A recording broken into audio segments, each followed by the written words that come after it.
آئے ہوئے آسمی حضرات سے اگر جانا چاہیے کہ تھوڑے سے وقت کے لیے بیٹھ کر کے درس کا استفادہ حاصل کریں.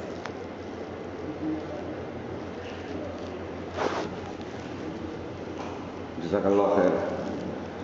بسم اللہ الرحمن الرحیم وبہ نستعین.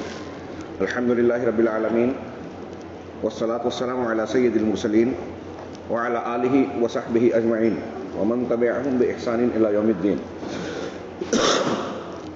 اعوذ باللہ من الشیطان الرجیم. بسم اللہ الرحمن الرحیم. واذکروا اللہ کثیرا لعلکم تفلحون. بڑی خوشی اور مسرت ہو رہی ہے کہ بغیر کسی پہلے کی منصوبہ بندی اور طے شدہ پروگرام کے آپ حضرات سے ملاقات ہو رہی ہے، اور اس سے بڑھ کر کوئی رشتہ اور بابرکت ملاقات کیا ہو سکتی ہے کہ ہماری یہ گفتگو، یہ تعلق، یہ بیٹھنا اللہ تبارک و تعالیٰ کے دین کے حوالے سے ہو رہا ہے. اللہ تعالیٰ اس میں اخلاص اور برکت عطا فرمائے. نماز سے پہلے مبارک بھائی اور پھر فون کے ذریعے سے یہاں کے امیر محترم نے مجھے حکم دیا کہ نماز کے بعد 10 منٹ 15 منٹ کچھ باتیں عرض کرو. سوچ رہا تھا کہ کیا موضوع لیا جائے کہ امام محترم نے سورہ جمعہ کی آخری آیتیں پڑھی، جس میں ایک ٹکڑا، ایک فقرہ یہ ہے وَاذْكُرُوا اللَّهَ كَثِيرًا لَعَلَّكُمْ تُفْلِحُونَ. سوچا یہ ذکر الہی والا موضوع مسلمانوں کے لیے انتہائی اہم ہے، اور میں یہ بھی جانتا ہوں کہ کچھ لوگ اللہ کے ذکر سے متعلق بہت کچھ باتیں کرتے ہیں، فضائل کی کوئی شک نہیں ہے، لیکن اس کے کچھ پہلو نظر انداز کر دیے جاتے ہیں، جس سے میں ایسا سمجھتا ہوں کہ اللہ کے ذکر کی جو برکتیں ہمیں حاصل ہونی چاہیے وہ نہیں ہوتی. اس آیت کریمہ میں اللہ نے ارشاد فرمایا وَاذْكُرُوا اللَّهَ كَثِيرًا، اللہ کا خوب ذکر کرو، لَعَلَّكُمْ تُفْلِحُونَ، تاکہ تم فلاح پا جاؤ، کامیاب ہو جاؤ. اس سے یہ معلوم ہوا کہ اللہ کے ذکر کی کثرت فلاح کا سبب ہے. یہ اللہ کے ذکر کا ایک فائدہ ہوا. علامہ ابن قیم رحمہ اللہ کی کتاب کا ایک اردو ترجمہ ہے ذکر الہی.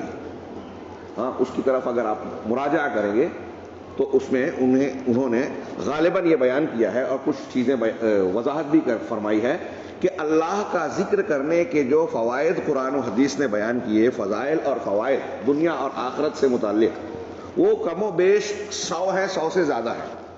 100 سے زیادہ فائدے کس کے؟ اللہ کے ذکر کے. جیسے یہ آیت ابھی پڑھی کہ فلاح پا جاؤ گے. اللہ تبارک و تعالیٰ نے بہت مشہور آیت ہے الا بذکر اللہ تطمئن القلوب، فرمایا کہ سنو اللہ کے ذکر سے دلوں کو اطمینان ملتا ہے. اس کا مطلب یہ کہ جو دل اللہ کے ذکر سے خالی ہے وہ بے اطمینانی، بے چینی اور اضطراب کا شکار ہوتے ہیں. مسلمان کے لیے، اس کے دل کی زندگی کے لیے، اطمینان و سکون کے لیے یہ ضروری ہے کہ رب اور پروردگار کو یاد کیا جائے، اس کا ذکر کیا جائے. ایک بات، ایک فائدہ یہ ہوا. قرآن کی ایک آیت ہے، اللہ نے فرمایا وَمَن يَعْشُ عَن ذِكْرِ الرَّحْمَنِ نُقَيِّضْ لَهُ شَيْطَانًا فَهُوَ لَهُ قَرِينٌ. جو رحمان کے ذکر سے اعراض کرتا ہے، منہ موڑتا ہے، ذکر نہیں کرتا، تو ہم اس پر شیطان کو مسلط کر دیتے ہیں، بس وہ شیطان اس کا ساتھی بن جاتا ہے. یہاں ذکر نہ کرنے کا نقصان معلوم ہوا کہ جو لوگ ذکر نہیں کرتے اس پر شیطان حاوی ہوتا ہے. ہمارے یہاں مرد اور بہت ساری زیادہ تر خواتین آسیب کے علاج کے لیے اور نہ جانے کیا کیا جو جن شیاطین کے علاج کے لیے معلوم نہیں کیا کیا کرتے ہیں، خرافات، اور پھر اس سلسلے میں در در بھٹکتے ہیں. کبھی کبھی پیسہ بھی خرچ کرتے ہیں اور ایمان بھی جو ہے گنوا دیتے ہیں. کوئی بھی جن جادو ٹونا ہو، آسیب ہو، اگر اس کی کوئی حقیقت اور اثر ہے بھی تو وہ شیطان کی مدد سے ہوتا ہے. جادوگر ہو، آسیب والا عمل ہو، جن اور شیاطین کے بد اثر سے ہوتا ہے. اور قرآن یہ نسخہ بتا رہا ہے کہ شیطان اس پر مسلط ہوتا ہے جو ذکر نہیں کرتا. اس کا الٹا معنی یہ ہوا کہ جو اللہ کا ذکر کرے گا شیطان اس کے پاس سے بھاگے گا. اس کی جو صفت سورہ ناس میں الخناس بتائی گئی ہے، من شر الوسواس الخناس، خوب وسوسہ ڈالنے والے اور بار بار لوٹ کر آنے والے کے شر سے پروردگار میں تیری پناہ میں آتا ہوں، رب الناس، ملک الناس، الہ الناس۔ یہ تین رب کی صفات بیان کرنے کے بعد ایک چیز سے پناہ مانگی، اور قل اعوذ برب الفلق میں ایک رب کا ذکر کر، رب کی ایک صفت کا ذکر کر کے 5-6 چیزوں سے پناہ مانگی۔ اس سے پتہ چلا کہ یہ شر بہت بڑا ہے، اور اس شر سے حفاظت کا ذریعہ ہے اللہ کا ذکر۔ انسانوں کے جو دشمن ہیں، اللہ تبارک و تعالیٰ نے قرآن میں فرمایا کہ وَمَا يُلَقَّاهَا إِلَّا الَّذِينَ صَبَرُوا والی آیت سے پہلے کیا ہے؟ وَإِمَّا يَنزَغَنَّكَ مِنَ الشَّيْطَانِ نَزْغٌ فَاسْتَعِذْ بِاللَّهِ۔ ہاں، اور اس سے پہلے اگر کوئی انسان سے دوستی ہوتی ہے ہاں تو تم اس کے برائی کا بدلہ ادفع باللتی ہی احسن، اچھائی سے دو، فَإِذَا الَّذِي بَيْنَكَ وَبَيْنَهُ عَدَاوَةٌ كَأَنَّهُ وَلِيٌّ حَمِيمٌ، تو وہ شخص جس کے تمہارے درمیان دشمنی ہے وہ تمہارا گہرا دوست بن جائے گا۔ دشمن کو دوست بنانے کا یہ قرآنی نسخہ ہے کہ اس کی برائی کا جواب بھلائی سے دو۔ تھوڑا مشکل ہے، تھوڑا نہیں، اچھا خاصا مشکل ہے، لیکن ویسا ہی نتیجہ ہے۔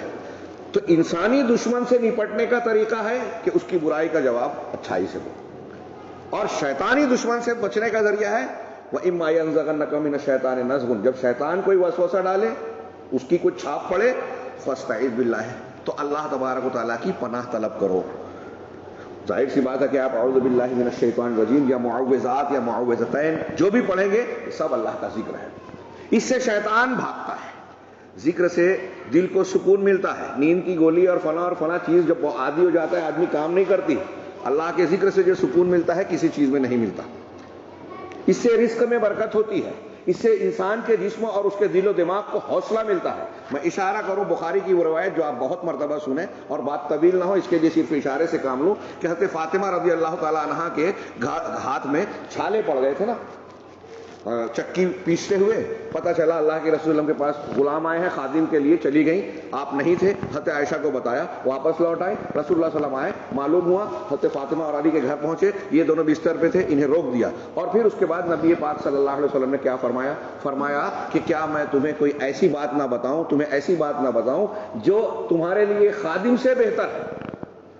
جب تم بستر پر آؤ تو 33 مرتبہ سبحان اللہ، 33 مرتبہ الحمدللہ، 34 مرتبہ اللہ اکبر کہو۔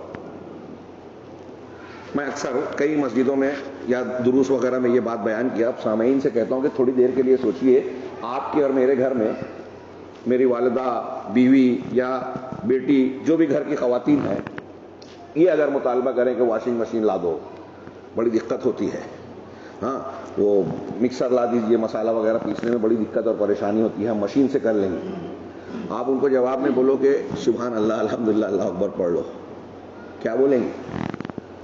کہ میں اپنی مصیبت اور تکلیف بتا رہی ہوں، تم سبحان اللہ الحمدللہ بتا کر جان چھڑا رہے ہو۔ سوچئے کیا دونوں میں کوئی کمبینیشن اور تعلق نظر آتا ہے؟ حضرت فاطمہ کے ہاتھ میں چھالے ہیں، خادم مانگنے گئی، اس کے علاج کے نبی صلی اللہ علیہ وسلم نسخہ بتا رہے ہیں کہ خادم سے بہتر ہے، اور کیا؟ سبحان اللہ الحمدللہ۔ ہم نے اس کی اہمیت نہیں سمجھی۔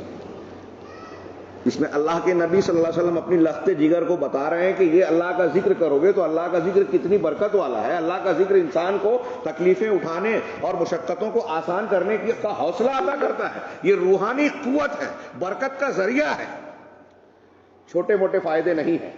یہ میں نے 2-4 فائدے بطور نمونہ پیش کیا، علامہ ابن قیم کی بات پھر یاد دلاؤں، 100 سے زیادہ فائدے ہیں اللہ کے ذکر کے، اور یہ مومنین کی صفت ہے، ایک بنیادی اور کہنا چاہیے کہ نمایاں وصف ہے۔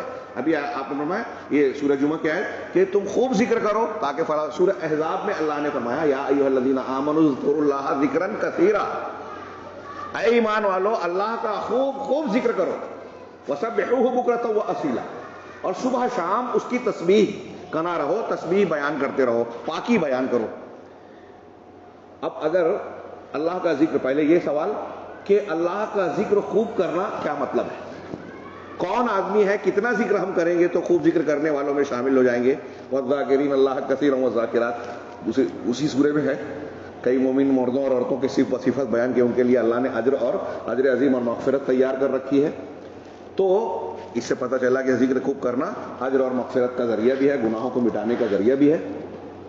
اور یہاں بھول جاؤں گا شاید میں، وہ آپ نے بہت مرتبہ حدیث سنی ہے کہ لا حول ولا قوت الا باللہ. ابراہیم کے پاس جب گئے تھے اللہ کے رسول معراج میں تو انہوں نے کہا تھا کہ بتا دینا، سلام بولنا میرے نبی. ابراہیم علیہ السلام نے نبی کے ذریعے ہم کو سلام بھیجا اور یہ بھی خوشخبری دی کہ لا حول ولا قوت الا باللہ یہ جنت کے خزانوں میں سے خزانہ ہے. اور ایک دوسری حدیث میں ہے کہ سبحان اللہ والحمد للہ ولا الہ الا اللہ واللہ اکبر ولا حول ولا قوت الا باللہ، یہ الباقیات الصالحات ہے. ہم نے یہ حدیثیں یہاں جو موجود ہے بہت سی مرتبہ سنی ہوگی. کیا مطلب ہے باقیات صالحات کا اور جنت کے خزانے کا؟ یہ جنت کا خزانہ ہے، کیا مطلب؟ ہم جنت میں جائیں گے تو خزانہ ملے گا. بڑی پیاری تشریح کی اہل علم نے اور بہت غضب کی بات ہے اگر یہ فضیلت ہے تو. باقیات صالحات کا ترجمہ ہوگا باقی رہنے والی نیکیاں. خزانہ وہ چیز ہوتی ہے جو چھپا کے آدمی ضرورت کے لیے یا خاص موقعوں کے لیے دبا کے چھپا کے رکھتا ہے، جمع کر کے رکھتا ہے. تو لا حول ولا قوت الا باللہ، اور یہ کلمات مبارکہ باقیات صالحات ہے، خزانہ ہے. کیا مطلب؟ اہل علم نے اس کی تشریح کی کہ قیامت کے دن ہم سے جو چوکیاں ہوتی ہیں نا اصول بعد میں، کسی کو گالی دے دیا، کسی کو مار دیا، کسی کے ساتھ ظلم کر دیا، تھپڑ مار دیا اور یہاں لین دین برابر ہو نہیں پایا، تو قیامت کے دن مسلم اور ترمذی کی روایت ہے کہ ہر حقدار آئے گا، اپنی اپنی ظلم کی کہانی سنائے گا، رسول اللہ تبارک و تعالیٰ ان کو انصاف کرے گا. اس کی نیکیاں نماز روزہ حج زکات جو لے کے جائے گا اس میں سے نکال کے اس حقدار کو دیتا جائے گا. ختم ہو جائے گی تو پھر اس کی برائیاں جو ہے حقداروں میں تقسیم کرتی جاتی ہے. جن کی برائیاں جو حقدار آئیں گے ان کے مقدار میں، ظلم کی مقدار میں جو ہے برائیاں تقسیم ہوگی اور آخر میں وہ جہنمی بن جائے گا. یہ حج نماز روزہ ان کی نیکیاں چھین لے لی جائے گی مسلم شریف کے، لیکن باقی رہنے والی جو نیکی ہے الباقیات الصالحات اور خزانہ وہ ختم نہیں ہوگا کتنا بھی بڑھ جائے. علماء نے تشریح کی اس حدیث کی. کتنی بڑی فضیلت ہے کہ اگر ہم سے چوک بھول چوک کچھ ہو رہا ہے اور قیامت کے دن کل اللہ اس ایسا موڑ نہ لائے تو اگر کسی انسان کی نیکیاں تقسیم ہو رہی ہے حقداروں میں، یہ باقیات لا حول ولا قوت الا باللہ اور سبحان اللہ الحمد للہ اللہ اکبر لا الہ الا اللہ، ان کی جو ہے نیکیاں ختم نہیں ہوگی. یہ ذکر کے کچھ فوائد کی طرف میں نے اشارہ کیا، بات طویل ہو رہی ہے. کچھ جو باتیں نظر انداز کی جاتی ہیں اس کی طرف توجہ دلانا چاہتا ہوں کہ اللہ کے ذکر کی فضیلتیں بہت ہے، اس میں کوئی شک نہیں. لیکن ذکر کا صرف وہی معنی نہیں ہے کہ ہم زبان سے اللہ کو یاد کریں، سبحان اللہ کہا، الحمدللہ کہا، لا الہ الا اللہ کہا، اور زبان سے ادا کیے گئے یہ کلمات ہماری زبان سے آگے دل میں نہ اترے. ایک آدمی آپ سے کہے کہ میں آپ سے بڑی محبت کرتا ہوں، آپ کے لیے ہر قربانی دینے کے لیے تیار ہوں، کروڑ پتی ہے. اب آپ کو اچانک آپریشن کی ضرورت پڑی، 10,000 لگ رہا ہے، آپ نے کہا کہ 10,000 قرض دے دو، کہا نہیں دے سکتا. آپ کیا کہیں گے؟ بہت محبت کرتا ہے وہ، موقع پر وہ کام نہیں آیا، قربانی نہیں دی، آپ کے دل میں یہی آئے گا کہ یہ زبانی جمع خرچ کر رہا ہے، اس کا کوئی اعتبار نہیں ہے، یہ دکھاوا کرتا ہے، ڈھونگ دکھاتا ہے محبت کا. یہ میں نے ایسی مثال دی، ایسی بہت ساری چیزیں ہیں. اب ایک آدمی صبح شام سبحان اللہ الحمدللہ لا الہ الا اللہ کا ورد کر رہا ہے، لیکن مزارات پہ جا کے سر ٹیکتا ہے، کیا ہے نظر و نیاز غیر اللہ کے نام کی کرتا ہے، دوسروں سے امیدیں لگاتا ہے، اللہ کو چھوڑ کر دوسروں کے در پر جاتا ہے، نماز روزہ نہیں کر رہا ہے، تو اس کا اللہ کا ذکر جھوٹا ہے کہ سچا ہے؟ الحمدللہ کہہ رہا ہے، جھوٹ بول رہا ہے. لا الہ الا اللہ کہہ رہا ہے، جھوٹ بول رہا ہے. منافقین کے بارے میں اللہ کے رسول نے کہا کہ اذا جاءک المنافقون قالوا نشهد انک لرسول اللہ، ہم گواہی دیتے ہیں کہ آپ اللہ کے رسول ہیں. منافق کہہ رہے ہیں، اللہ نے آگے کہا واللہ یعلم انک لرسول، اللہ جانتا ہے آپ اس کے رسول ہیں. واللہ یشهد ان المنافقین لکاذبون، لیکن اللہ یہ بھی گواہی دے رہا ہے کہ منافقین جو بول رہے ہیں جھوٹ بول رہے ہیں. آپ اللہ کے رسول ہیں صحیح بات ہے، لیکن منافق بول رہے ہیں جھوٹ بات ہے. کیوں؟ منافق زبان سے کہہ رہے تھے، دل میں نہیں تھا. اب اگر ہم اللہ کا ذکر کر رہے ہیں یہ سوچ کر کے رات میں آیت الکرسی پڑھ لی، شیطان بھاگ جاتا ہے. ہاں میں ایک بات بھول گیا تھا کہ ذکر کے عمومی فوائد کے ساتھ ہر ذکر کے خصوصی فوائد بیان کیے گئے، اور اللہ کا خوب ذکر کرنے کا معنی بھی چھوٹ گیا. حضرت ابن عباس رضی اللہ تعالیٰ عنہ کی صرف تشریح اپنے الفاظ میں نقل کر دوں اس کی تفسیر. وہ کہتے ہیں کہ اللہ کے رسول صلی اللہ علیہ وسلم نے صبح شام کی جو دعائیں بتائی ہیں، سونے کے وقت کی جو دعا بتائی ہیں، نمازوں کے بعد کے جو اذکار اور دعائیں بتائی ہیں، اگر ایک بندہ ان مسنون دعاؤں اور اذکار کو جس وقت کی جو بتائی گئی، کھانا شروع کرنے کے وقت، کھانا ختم کرنے کے وقت، ہاں، گھر سے نکلتے وقت، گھر سے اندر داخل ہونے کے وقت، دن بھر کے شب و روز کے جو ہمارے معمولات ہیں ان کے سلسلے میں جو دعائیں اور اذکار اللہ کے رسول صلی اللہ علیہ وسلم کی تعلیمات میں ثابت ہے، ان پر جو بندہ عمل کرتا ہے وہ اللہ کا خوب ذکر کرنے والوں میں شامل ہے۔ اتنی پیاری بات ہے، صبح شام کی دعائیں۔ میں بہت بڑا نہیں ہوں کہ نصیحت کروں، تو امیر صاحب نے کہا تھا نصیحت، چھوٹا ہوں، مشورہ دے رہا ہوں، تذکیر کر رہا ہوں، یاد دہانی کر رہا ہوں۔ میرے بھائیوں، ہمارے جو گھریلو مسائل ہیں، ذاتی مسائل ہیں، ہاں، ان کا بہت بڑا حل، اگر کوئی شخص مقروض ہے، کوئی شخص بے روزگار ہے، کوئی شخص گھر کے جھگڑوں سے پریشان ہے، کسی کو اور کوئی دکھ اور پریشانی ہے، میں گارنٹی سے کہتا ہوں، اخلاص مانگ کر اللہ تبارک و تعالیٰ کے صبح شام کے یہ اذکار، دن بھر کے جو اذکار ہیں، اس کو معمول بنا لیجیے، اور جو مانگنا ہے اللہ سے مانگیے، جائز چیزیں، جائز دعائیں۔ میرا دعویٰ ہے، جلد بازی نہ کریں، آپ کے مسائل ضرور حل ہوں گے، ضرور حل ہوں گے، اللہ تعالیٰ آسانیاں پیدا کرے گا۔ رب بندے کے ہاتھ کو خالی چھوڑ دے، وہ شرماتا ہے اس سے۔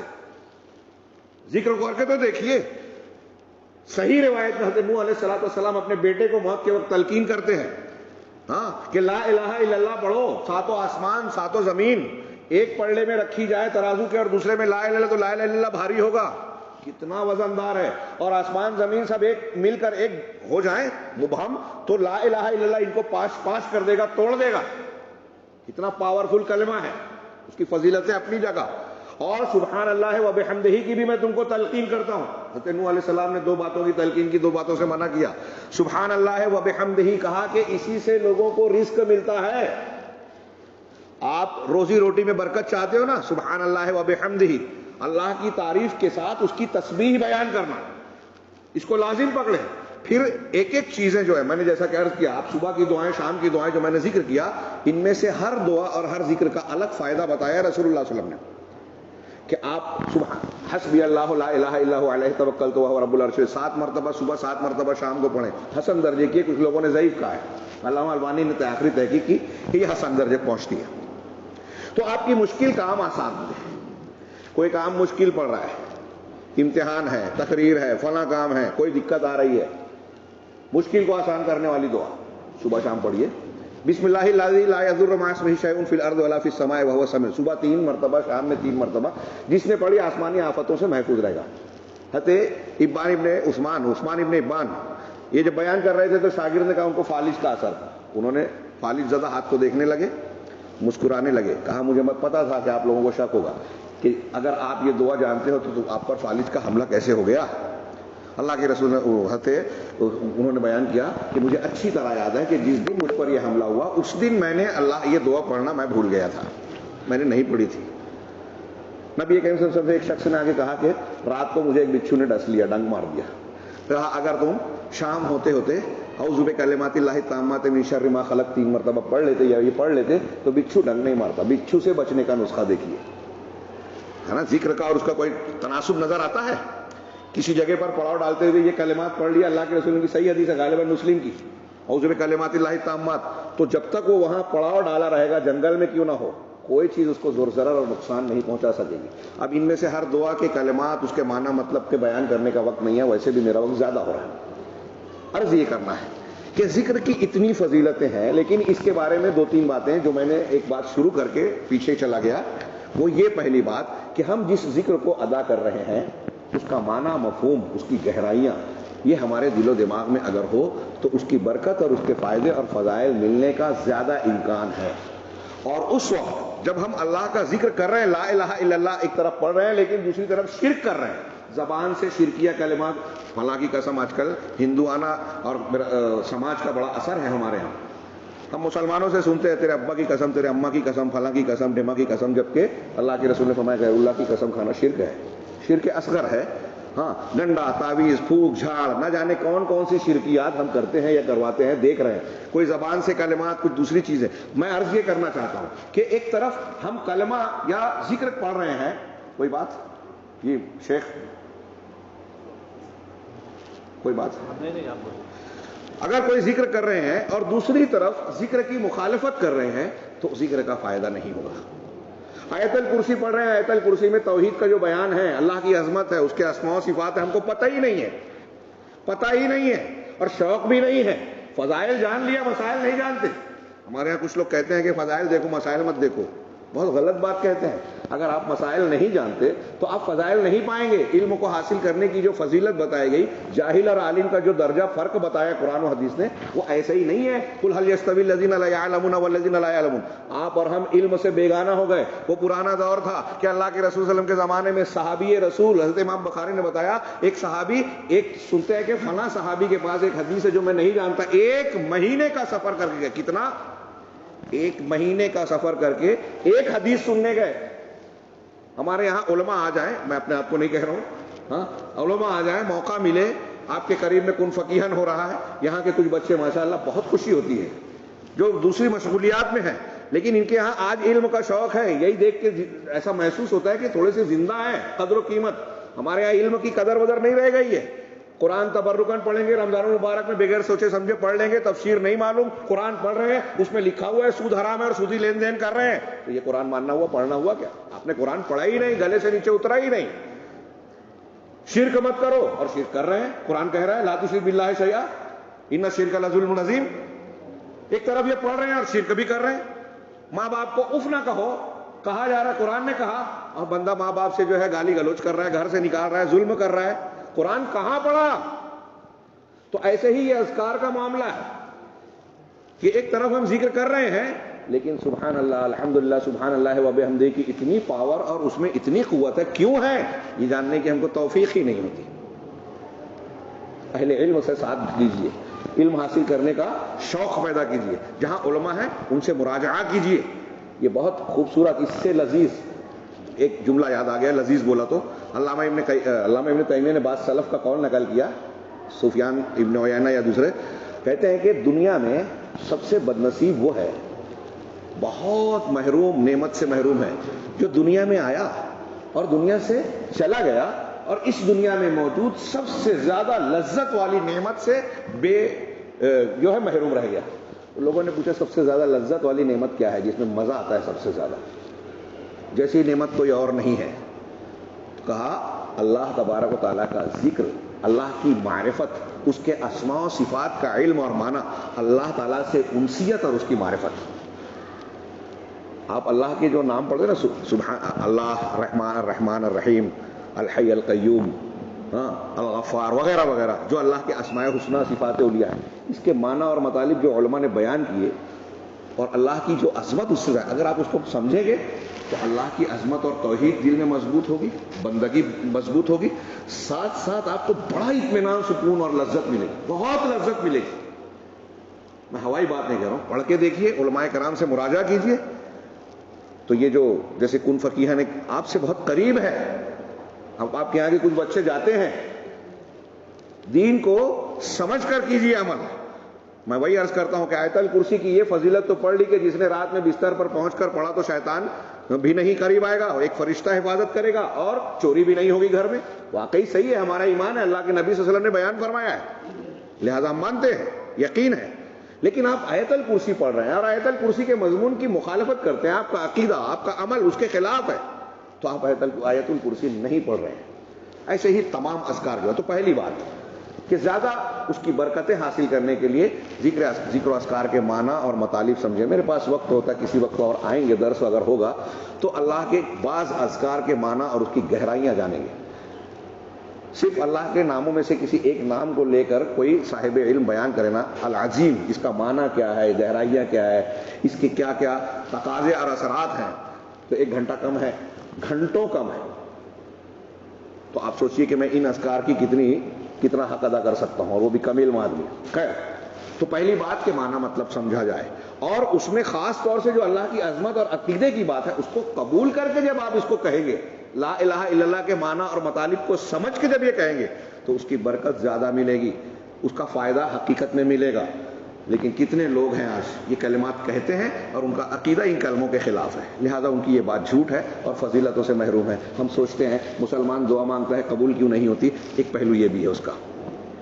دوسری بات جو میں یاد دلانا چاہتا ہوں کہ اللہ کا ذکر جب ہم کر رہے ہیں تو وہ مفید ہو، حقیقت میں کام کرے, کارگر ہو, جو فائدے بتائے گئے وہ حاصل ہو. اس کے لیے دوسرا پہلو جو آج بہت سارے مسلمان ذکر کرنے والے نہیں کرتے لحاظ, وہ یہ ہے کہ وہ ذکر سنت کے مطابق ہو. نبی کریم صلی اللہ علیہ وسلم اور صحابہ کرام کی تصدیق اور اس کی چھاپ مہر موجود ہو. آج مارکیٹ میں, ہاں ہمارا دین مکہ مدینہ سے اترا, نازل ہوا, لیکن ہمارے یہاں مارکیٹ میں دعاؤں اور اذکار کے نام پر میڈ ان انڈیا چیزیں زیادہ چل رہی ہیں. مسجدوں میں لگا ہے, ہمارے یہاں نہیں الحمدللہ, تسبیح تراویح. ہاں روزے کی نیت, سحری کرتے ہیں, ہمارے یہاں پڑھاتے ہیں, آپ کے یہاں کیا ہے پتہ نہیں. کچھ لوگ باقاعدہ لاؤڈ اسپیکر پہ پڑھاتے ہیں کہ روزے کی نیت, اللہم انی اصوم غدن لک, آج کا روزہ رکھ رہے ہیں اور دعا بنائے کہ کل رکھوں گا روزہ. غدن مانے کل, آنے والا کل. تو یہ پتہ چلتا ہے کہ میڈ ان انڈیا ہے, لوگوں کی بناوٹی ہے, رسول اللہ صلی اللہ علیہ وسلم کی نہیں ہے.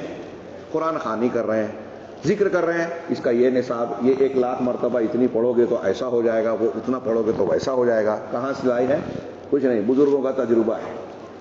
ذکر و اذکار قرآن کو کھلواڑ بنا لیا. ہاں مولانا اشرف علی تھانوی صاحب کی ایک کتاب قرآنی اعمال مارکیٹ میں اویلیبل ہے, دستیاب ہے. میں نے اس کو دیکھا, مقدمہ ہی پڑھا, اس میں 1 صفحے کا ہے, دیا ہے کہ قرآن کے اثرات, ان کو اہل علم غور کر کے اشرف علی تھانوی صاحب نے جو بتایا کچھ چیزیں. تو ایک نمونہ دیا کہ ایک عورت آئی, ان سے شکایت کرتی ہے کہ میں جب بال کو سنوارتی ہوں تو یہ جو مانگ ہوتی ہے, کیا بولتے ہیں آپ لوگ مانگ بیچ میں, تو اس نے کہا کہ میری مانگ سیدھی نہیں نکلتی, کیا کروں؟ تو اشرف علی تھانوی صاحب رحمہ اللہ فرماتے ہیں, اس کو علاج بتاتے ہیں کہ جب تم مانگ نکالو تو اہدنا الصراط المستقیم پڑھ لیا کرو. اس کے بعد وہ عورت کہتی ہے کہ میں اہدنا الصراط المستقیم پڑھ کے جب کرتی تھی تو مانگ سیدھی نکلنے لگی. نعرہ تکبیر. مذاق بنایا یہ قرآن کو, کھلواڑ ہے. قرآن اور حدیث کا استعمال ویسے ہی کیجیے جیسے اللہ کے رسول صلی اللہ علیہ وسلم نے بتایا. ہاں کسی کے کوئی تجربے سے کوئی فائدہ آپ کو دکھتا ہو, غلط کاموں میں, بدعت میں اگر آپ کو کوئی فائدہ نظر آتا ہے تو یہ لکھ لیجئے کہ وہ شیطان کی طرف سے ہے. لکھ لیجئے کیونکہ آپ کو شیطان گمراہ کرنا چاہتا ہے. خطیب ابن مسعود رضی اللہ تعالیٰ, سنن کی روایت ہے, صحیح روایت, سنا ہے آپ نے. اپنے گھر پہنچے ایک دن تو دیکھا کہ ان کی بیوی, جن کا نام زینب ہی تھا, ان کے گلے میں کالا دھاگا بندھا ہے. پوچھا یہ کیا؟ کہا میری آنکھ میں تکلیف تھی, صبح میں وہ پڑوسن آئی, یہودن, پڑوس میں یہودن رہتی ہے, وہ آئی, اس نے یہ دھاگا دیا, میں نے پہن لیا, تب سے پہنی ہے, تب سے آرام ہے. غور کیجئے کہ جب سے میں نے یہ دھاگا پہنا ہے مجھے آرام ہے, آرام ہوا. کسی چیز سے فائدے کا احساس ہونا کیا اس کے صحیح ہونے کی دلیل ہے؟ اگر آپ کوئی غلط چیز کر رہے ہیں کہ میں مزار پہ گیا تو مجھ کو بڑا سکون مل رہا ہے, دلیل ہے کہ یہ صحیح ہے؟ مزار پہ جانا فی نفس ہی برا نہیں ہے, زیارت شرعی بھی ہے, غیر شرعی بھی ہے. یہ جو غیر شرعی ہے میں اس کی بات کر رہا ہوں. تو اب ایک شخص یہ دعویٰ, حضرت عبداللہ ابن مسعود نے ان سے کہا کہ یہ شیطان ہے جو تمہاری آنکھ میں کچوکے لگا رہا تھا, تکلیف دے رہا تھا. جب اس یہودن نے یہ دھاگا پڑھ کر تمہیں دیا تو اور تم نے پہنا تو شیطان نے تکلیف دینا بند کر دیا, تم کو یہ لگا کہ یہ دھاگا مفید ہے. آپ کو کوئی تکلیف ہے, آپ مندر چلے جائیے, آپ مزار پہ چلے جائیے بابا سے مانگنے, آپ کرسچن کے یہاں عیسائیوں کی عبادت گاہ چلے جائیے, صلیب پر ہاتھ رکھ کے صلیب لگا لیجئے کہ جن شیطان اتر جائے, فائدہ ہوگا. کیونکہ وہ شیطان جو آپ کا دشمن ہے, جو آپ کو تکلیف دے رہا ہے, اس کا مقصد یہ نہیں ہے کہ آپ کو جسمانی اذیت پہنچائے. اس کا اصلی مقصد یہ ہے کہ آپ کو کفر میں, شرک میں, اللہ اور رسول کی دشمنی میں مبتلا کرے. یہاں ناکام ہو تو بدعت میں مبتلا کرے, یہاں ناکام ہو تو گناہ کبیرہ میں ڈالے, اسٹیپ بائی اسٹیپ. تو جب آپ شرک کے اڈے پہ چلے گئے, شرک میں ملوث ہو گئے, شیطان کی مراد پوری ہوئی, اب آپ کو تکلیف نہیں دے گا, آپ کو لگتا ہے کہ آرام ہو گیا. تو عرض یہ کرنا ہے, بات تھوڑی طویل, کیا اس میں لوگوں نے خرافات پیدا کر لی. گھروں میں فلاں ذکر ہے, حروف مقطعات کی انگوٹھیاں بن رہی ہیں, نگینے والے جو ہے وہ گلے میں تعویذ, ہاتھ میں باندھنے والا کہ یہ باندھ لو, وہ کر لو, ایسا نقش اختیار کر لو تو یہ فائدہ. رزق میں برکت کے نقوش الگ ہیں, روزی روٹی میں برکت کے نقوش الگ ہیں. طاعون کی بیماری کو بھگانے کا, کورونا کی بیماری کو بھگانے کا الگ نسخہ ہے, فلاں بیماری کو بھگانے کا الگ نسخہ ہے. یہ کہاں سے لایا؟ اور وہ نسخہ نقوش کی شکل میں, بسم اللہ الرحمن الرحیم کا جیسے 786 ہے, سورہ فاتحہ کا بھی کچھ بنا لیں گے, سورہ بقرہ کا بھی کچھ بنا لیں گے, 3 منٹ میں قرآن ختم. یہ کیلکولیٹر اور کمپیوٹر کا دور ہے, فٹافٹ آپ نے نمبر بولا قرآن ختم. بسم اللہ الرحمن الرحیم جب آپ بولتے ہیں تو اللہ کا نام اس میں 3 آتا ہے، اللہ، الرحمن، الرحیم. 786 88 جو بھی بولتے ہیں اس میں اللہ کا نام آیا، وہ برکت آئے گی. اللہ کا کلام ہے بسم اللہ الرحمن الرحیم، کیا اللہ کے کلام کی برکت نمبرات میں آئے گی؟ یہ سب لوگوں نے مذاق بنایا جنت کا شارٹ کٹ ڈھونڈنے کے لیے. ایک طرف شریعت کی مخالفت کرتے ہیں، دوسری طرف ایسے شارٹ کٹ جنت کے اور اپنے مسائل کے حل کے لیے ڈھونڈتے ہیں جس سے مسائل اور الجھتے ہیں. حاصل کلام یہ کہ اللہ کا ذکر کرنے والے بنو. مومنوں کی یہ صفت بتائی قرآن نے، حکم دیا اذکروا اللہ ذکرا کثیرا، اللہ کا خوب ذکر کرو، خوب ذکر کرو تاکہ تم فلاح پا جاؤ. مومن اللہ کا خوب ذکر کرنے والا ہوتا ہے. اس سے مقابل قرآن ہی نے بیان کیا کہ منافق اللہ کو بہت کم ذکر کرتا ہے. وَإِذَا قَامُوا، آخری بات، وَإِذَا قَامُوا إِلَى الصَّلَاةِ قَامُوا كُسَالَىٰ. یہ منافقین وہ ہے کہ نماز کے لیے اٹھتے ہیں، کھڑے ہوتے ہیں تو بڑی سستی سے، پریشانی ہے، دل نہیں ہوتا، زبردستی بوجھل بن کر. قاموا إلى، نماز کے لیے اٹھتے ہیں تو بوجھل بن کر. ہاں، یراؤن الناس، لوگوں کے لیے دکھاوا کرتے ہیں، ریاکاری کرتے ہیں. وَلَا يَذْكُرُونَ اللَّهَ إِلَّا قَلِيلًا. قرآن کہہ رہا ہے منافقین کی علامت بتاتے ہوئے کہ اور اللہ کا ذکر نہیں کرتے مگر بہت تھوڑا. منافقین تھوڑا کرتے ہیں، اس کا مطلب مومنین بہت زیادہ اللہ کا ذکر کرتے ہیں. اللہ سے دعا ہے کہ وہ ہمیں اپنا ذکر کرنے والا بنائے. ذکر وہ ذکر جو قرآن و حدیث سے ثابت ہے، جو حقیقت میں فائدہ مند ہے اور جو اللہ تبارک و تعالیٰ کو مطلوب ہے. اگر حقیقت میں ہم اللہ کا ذکر کریں گے تو ذکر کے معنی میں اللہ کی شریعت کی پابندی بھی آ جاتی ہے. لا الہ الا اللہ، الحمدللہ، یہ کلمات جب ہم کہیں گے اور اس کو مانیں گے تو اللہ کی شریعت پر عمل کرنے والے بھی ہوں گے. ذکر کے معنی میں شریعت کی اطاعت و فرما برداری پوری ہو جاتی ہے. اگر آپ کہیں دکان پر سودا لے دے رہے ہیں، دکاندار نے آپ کو 10 روپیہ دینا تھا، 20 دے دیا غلطی سے، آپ کو اللہ یاد ہے تو آپ کہیں گے بھائی آپ 10 زیادہ دے رہے ہیں، یہ واپس لیجیے. اللہ کا ذکر آپ کے قدم قدم پر آپ کو بچائے گا غلط کاموں سے اور اللہ سے قریب کرے گا، گناہوں سے دور کرے گا. رب العالمین سے دعا ہے کہ وہ ہمیں اللہ کا خوب ذکر کرنے والے مردوں میں شامل فرمائے اور اس کے جو اجر و ثواب اور فوائد دنیا اور آخرت کے بتائیں، ان سب سے ہم کو بہراور فرمائے، ان سے محروم نہ کرے. وآخر دعوانا الحمدللہ رب العالمین وصلی اللہ علی نبینا محمد. بات 10 منٹ کی تھی، بات کچھ طویل ہو گئی، اس لیے میں معذرت چاہتا ہوں. السلام علیکم.